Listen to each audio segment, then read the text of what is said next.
Darkspeed was the first to break the illusion. In the first tenth of a second, he had thrown over 2,000 steel balls at 16, careful to miss the rack. Chain was red benched, and Aztec was in bad shape. Olympian was flying at him with his big weapon. Aztec was red benched in a silvery flash. Bioforce opened up with in-gun fire from above. Shockwave and Avian were scrambling in fear as the in-guns left bomb-like craters in the pit floor. The two separated and Bioforce kept after Avian, who was trying to take flight. Bioforce never let her get into the air.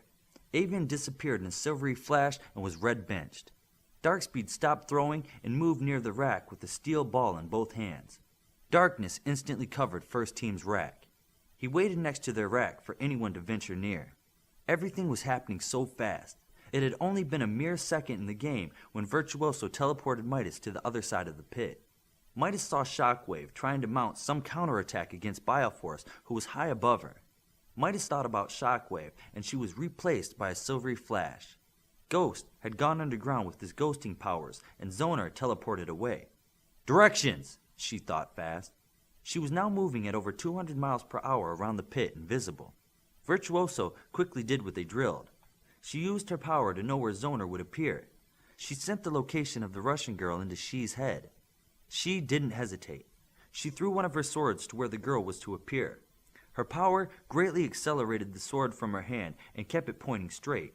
Zoner never saw the missile coming at her. As Zoner disappeared in a silvery flash, She's sword continued to fly and shattered on the pit wall. Where's Ghost? Darkspeed thought.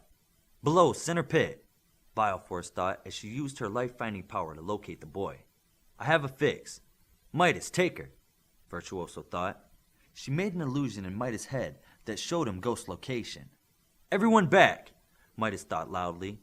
Olympian and Bioforce were airborne. She had joined Virtuoso and Midas on the side of the pit, and Darkspeed was on the other. Midas didn't think. He reached out with his hands and grabbed at the air. He then pulled his two hands apart, like ripping something apart in front of him. The floor of the pit tore and ripped, scarring the earth deeply. The ground shook like an earthquake as a trench 150 feet deep split the length of the pit. Piles of dirt and steel pushed up against the force field that surrounded the pit. Looking down into the pit, Midas saw Ghost. He was falling toward the bottom. Midas didn't think whether or not his power would affect him in his ghost state. He just struck quickly to bench him, and he did. The horn blew and Spurs yelled, "Match goes to First Team!" Looking up, they saw Darkspeed had moved the pins while Midas finished off Ghost. The pit looked like it had been nuked and every member of the opposing team had been red benched. The decisive match only took a few seconds. "First Team, fix my pit then come up here," Spurs yelled. Midas quickly fixed what he had done, and then the whole team made their way to Coach Spurs. The other alphas in the stands were making faces like they had just seen some miraculous sports play that had never been done. Coach Spurs looked hard at First Team. "You had to get your act together the week you faced my team." Spurs smiled and extended a hand to Darkspeed. "Congratulations on your first win." "Thank you, Coach," Darkspeed said for his team and shook the big coach's hand. "First Team, you're with me," Connors said as he walked away from the stands. First Team caught up with Connors as he left the pit area. Darkspeed again spoke for his team. "Yes, Coach?" Darkspeed couldn't shake his Christmas morning grin. "Oh, you get it now?" Connors asked. "Yeah, Coach, I get it," Darkspeed answered. "Good. Tomorrow we start your real training. Now get cleaned up and ready for dinner." Everyone but Darkspeed teleported with Virtuoso back to the dorm rooms. He stayed to speak with Connors. "Thanks," Darkspeed said. "For what?" Connors asked. "For this, for letting us figure it out. I know that's what you wanted, for us to figure it out. Half right. The other half is all of you learning to think like a team, to work together like a team. Starting tomorrow, I'll teach you how to be much more. Remember, we still have combat training tonight. Get to dinner." Darkspeed couldn't shake the high feeling he had. His feet were light as he made his way back to the dorm. After the victory, he had a feeling they could do anything.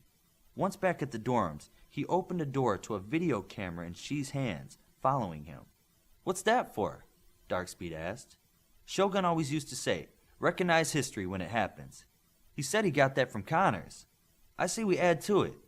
Recognize and celebrate history when it happens," she said. She panned her camera to Bioforce, who was taking off her backpack. Here's our girl. For being a non-combatant healer, you put Avian away quick enough. What do you have to say for yourself? It was like a great big video game, mostly because no one shot back at me, Bioforce said with a goofy grin. Still, you did great. During time off, we can go shooting together, she said. What time off? Bioforce laughed. Where do you go to school that you get time off? I can't wait to vid phone home. I have to tell Achilles about this match, Olympian said. She turned her camera to Olympian. Tell us, John, what was the highlight of your night? Beating my opponent with a stick. You mean your Super Steel Alloy Custom Combat Club / machete? She asked. If I can break it, I'm calling it a stick. Where's Jilly? I need to get her on camera too. Her and Midas went right to get cleaned up, and that's where I'm going, Darkspeed said. Did you see what Midas did to the pit? Olympian asked. See it? If I wasn't so fast, I would have fallen in. Yeah, that was good. It really freaked the other alphas out. I think we can use that for some kind of intimidation, she said. Funny, the little guy doesn't look very intimidating. He looks like a regular kid, Olympian said. Yeah, you know the other teams may start targeting him because of his red shirt body. Can you work this week with the other lab rats to get some kind of power suit that will protect him even more? Darkspeed said. I'll make it my priority, she said, pointing her camera at Darkspeed. Come on, let's get going. Darkspeed headed to his room. First team was about to enter the hotel when Darkspeed stopped them. Guys, Darkspeed said, remember when we lost, it hurt. Don't gloat or rub it in. Be gracious. Darkspeed's words hit home, and first team made sure they were not rude to sixth team. The alphas restrained themselves in front of the others, but inside they were brimming with joy. This victory they had waited for, fought for, was one of the sweetest moments in their young lives.